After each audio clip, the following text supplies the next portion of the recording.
আসসালামু আলাইকুম প্রিয় দর্শক, আমি ফার্মাসিস্ট আহমদুল্লাহ। আজকে আরও একটি মেডিসিনাল প্রোডাক্ট নিয়ে আপনাদের মধ্যে আলোচনা করব। প্রোডাক্টটির নাম হলো ওডমন ট্যাবলেট। এটি রেনাটা ফার্মাসিউটিক্যালের একটি প্রোডাক্ট। এর প্রোডাক্টটির প্রিপারেশন হলো মন্টিলুকাস সোডিয়াম। প্রিয় দর্শক, প্রথমে আসুন জেনে নেই এই ওষুধটি যেসব রোগে ব্যবহার করা হয়। অ্যাজমা হলো শ্বাসকষ্ট। এর লক্ষণগুলি হলো শ্বাস নেওয়ার সময় বুকে টান লাগা, বুকে ব্যথা, বারবার শ্বাস নেওয়া, শ্বাস নিতে কষ্ট হওয়া, শ্বাস নেওয়ার সময় বাঁশি বাজানোর মতো শব্দ হওয়া, কাশি ইত্যাদি। পরের ব্যাপারটি হলো অ্যালার্জিক রাইনাইটিস। এটি হলো নাক দিয়ে পানি পড়া, হাঁচি, চোখ লাল হয়ে যাওয়া এবং ফুলে যাওয়া।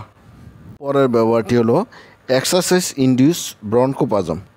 এক্সারসাইজ বা ব্যায়ামের কারণে যাদের শ্বাসনালী সরু হয়ে যায় এবং যার কারণে শ্বাসকষ্ট হয়, তাদের চিকিৎসায় এই ওষুধটি ব্যবহার করা হয়। প্রিয় দর্শক, এবার আসুন জেনে নেই এই ওষুধের ডোজ বা খাবার নিয়ম সম্বন্ধে। যারা প্রাপ্তবয়স্ক আছেন 10 mgর একটি করে ট্যাবলেট প্রতিদিন সন্ধ্যাবেলা খাবেন। আর যাদের এক্সারসাইজ অথবা ব্যায়ামের কারণে শ্বাসকষ্ট বেড়ে যায়, তারা এক্সারসাইজ বা ব্যায়াম করার 2 ঘন্টা পূর্বে একটি করে ট্যাবলেট খেয়ে নেবেন। প্রিয় দর্শক, এবার আসুন জেনে নেই এই ওষুধের চাইল্ড ডোজ। যাদের বয়স 12 মাসের নিচে, তাদের জন্য এই ওষুধটি সেফ না। আর যাদের বয়স 12 মাস থেকে 23 বছর, তারা একবেলা 4 mg গেনুয়েজ সন্ধ্যার সময় খাবেন।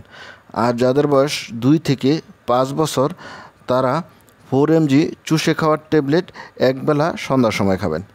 আর যাদের বয়স 6 থেকে 14 বছর, তারা 5 mg চুষে খাওয়ার ট্যাবলেট একবেলা সন্ধ্যার সময় খাবেন। প্রিয় দর্শক, এবার আসুন জেনে নেই এই ওষুধের সাইড ইফেক্ট বা পার্শ্ব প্রতিক্রিয়া সম্বন্ধে। এই ওষুধের সাইড ইফেক্টের মধ্যে রয়েছে ডায়রিয়া, জ্বর, পরিপাকতন্ত্রের অস্বস্তি, মাথা ব্যথা, বমি বমি ভাব, বমি, ত্বকের বিরূপ প্রতিক্রিয়া, ঊর্ধ্ব শ্বাসতন্ত্রের সংক্রমণ, স্নায়বিক যন্ত্রণা, দুশ্চিন্তা, পেশির বেদনা, দুর্বলতা, অস্বাভাবিক আচরণ, হতাশা, মাথা ঘোরা, তন্দ্রাচ্ছন্নতা, মুখ শুষ্কতা, রক্তক্ষরণ, বিরক্তিকর ভাব, অসুস্থতা বোধ, মাংসপেশির বেদনা, ফুলে ওঠা, খিঁচুনি, অস্বাভাবিক অনুভূতি, ঘুমের সমস্যা ইত্যাদি। প্রিয় দর্শক, এবার আসুন জেনে নিই এই ওষুধের প্রেগনেন্সি ক্যাটাগরি। গর্ভবতী মহিলাদের ক্ষেত্রে পর্যাপ্ত ও সুনিয়ন্ত্রিত পরীক্ষা করা হয়নি। একান্ত প্রয়োজনীয় বিবেচিত হলে গর্ভাবস্থায় মন্টিলুকাস্ট ব্যবহার করা যেতে পারে। মন্টিলুকাস্ট মাতৃদুগ্ধে নিশ্চিত হয়। দুগ্ধদানকারী মায়েদের ক্ষেত্রে মন্টিলুকাস্ট সেবনে সাবধানতা অবলম্বন করতে হবে। প্রিয় দর্শক, বিশেষ সতর্কতা: এই ওষুধটি তীব্র অ্যাজমা সংক্রমণে ব্যবহার করা যায় না। এই ওষুধটি কেবলমাত্র রেজিস্টার চিকিৎসকের পরামর্শ অনুযায়ী ব্যবহার করবেন। সকল ঔষধ শিশুদের নাগালের বাইরে রাখবেন এবং 30 ডিগ্রি সেন্টিগ্রেড তাপমাত্রার মধ্যে সংরক্ষণ করবেন। প্রিয় দর্শক, এবার আসুন জেনে নেই এই ওষুধের প্রাইস সম্বন্ধে।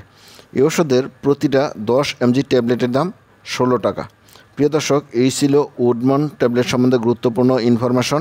আসসালামু আলাইকুম।